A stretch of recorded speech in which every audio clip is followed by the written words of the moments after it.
Hello বন্ধুরা, চলে এলাম আবারও একটা নতুন ছোট্ট ভিডিও নিয়ে তোমাদের সামনে। আজকের ভিডিওটা একদমই অন্যরকম কেন বলো তো? কারণ সম্পূর্ণ ভিডিওটাতে আমার মাম্মামকে নিয়ে আমি তোমাদের সাথে যতটা পারবো কথা বলবো। তো আমার মাম্মাম কিন্তু আমাকে কতটা আর কিভাবে আমাকে হেল্প করে সেটাই তোমাদের সাথে শেয়ার করব।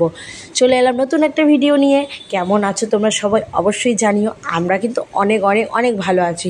সবসময় রোজ সবসময় প্রতিটা মুহূর্ত কিভাবে ব্যস্ত থাকি সেটা তোমরা হয়তো এক ভিডিও দেখলেই হয়তো বুঝতে পারবে। সারাটা দিন এত কাজের চাপে থাকি যার জন্য ঠিকভাবে সব কিছু করে উঠতে পারি না, কিন্তু তারপরেও সংসার, বাচ্চা, ভিডিও এডিটিং, ভিডিও বানানো সবটাই কিন্তু করতে হবে। হ্যাঁ, আমার কিন্তু সোশ্যাল মিডিয়ায় কাজ করা এটা এখন নেশার মতো একটা তৈরি হয়ে গেছে। একটা মুহূর্ত যদি কাজটা না করি বা একটা মুহূর্ত যদি পোস্ট না করি বা ভিডিও না করি, মনে হয় আমার জীবন থেকে যেন কী একটা চলে গেল। হ্যাঁ হ্যাঁ, তোমরা ঠিকই শুনছো, এরকমই কিন্তু এখন হয়ে গেছে। কেনই বা হবে না? দেখো, সোশ্যাল মিডিয়া থেকে যদি ইনকাম করতে হয় তাহলে অবশ্যই কষ্টও করতে হবে আর অনেক অনেক অনেক অনেক সময় দিতে হবে। কিন্তু হ্যাঁ, আমি যতটুকু পারি সময় দেওয়ার চেষ্টা করি সোশ্যাল মিডিয়াতে।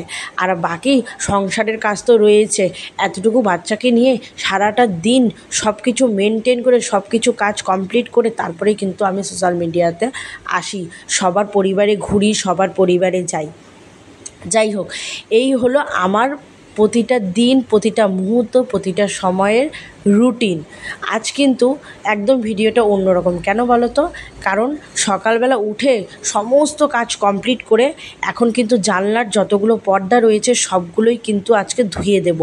সেই উদ্দেশ্যে নেমে মাম্মামকে বলেছি, মা তুমি আমাকে একটু হেল্প করে দাও। আর তোমরা তো দেখতেই পেলে মেয়েটা আমাকে কীরকমভাবে হেল্প করে। আসলে কি বলো, পর্দার মধ্যে যে চুড়িগুলো থাকে না, সেই চুড়িগুলো যদি খুলে ধুয়ে দেই তাহলে ধুতে বেশি সুবিধা হয়। এবার চুড়িগুলো যদি না খুলে ধুয়ে দিই তাহলে না হাতে টাতে ব্যথা লাগে, খুব কষ্ট হয়।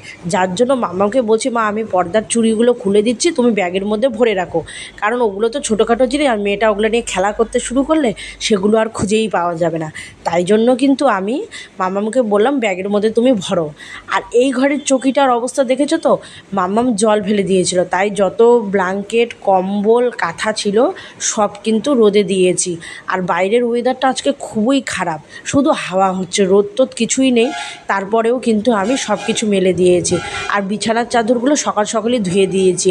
এখন শুধু জানলার পর্দাগুলো ধুয়ে দেব। তো তার জন্যই মামাকে বললাম, মা তুমি আমাকে একটু হেল্প করে দাও।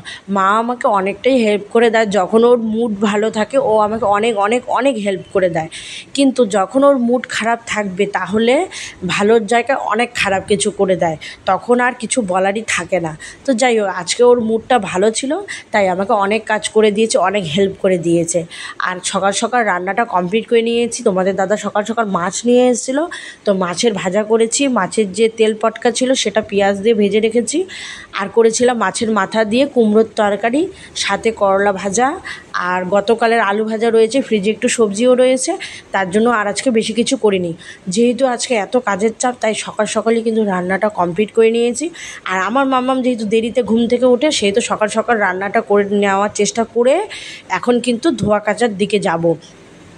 ধোয়া কাচা বলতে সকালে উঠে বেডশিট যা টুকটাক কাপড় ছিল সব ধুয়ে দিয়েছি। এখন শুধু তোমার জানলার পর্দাগুলো ধুয়ে দেবো। এই যে দেখেছো তো কতগুলো পর্দা। আসলে আমার ঘরে জানলা তো অনেক কয়েকটা, তার জন্য পর্দাও অনেক কয়েকটা হয়ে যায়। তো যাই হোক, এখন ওগুলো ধুয়ে দেবো। তো মেয়ের সাথে একটু দুষ্টুমি করলাম। আজকের দিনটা এইভাবেই আমার কেটে গেছে ব্যস্ততার মধ্য দিয়ে। ঘড়িতে এখন প্রায় 1:30টার কাছাকাছি বাজে। এখন আমি এগুলো ধুয়ে কেচে দেবো, তারপরে স্নান করব, মেয়েকে স্নান করাবো, নিজে ফ্রেশ হব। তো এই ছিল আজকের একটা ছোট্ট ভিডিও তোমাদের সাথে শেয়ার করলাম।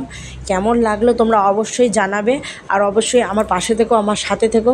সংসার সামলে যতটা পারবো তোমাদের সাথে থাকার চেষ্টা করব।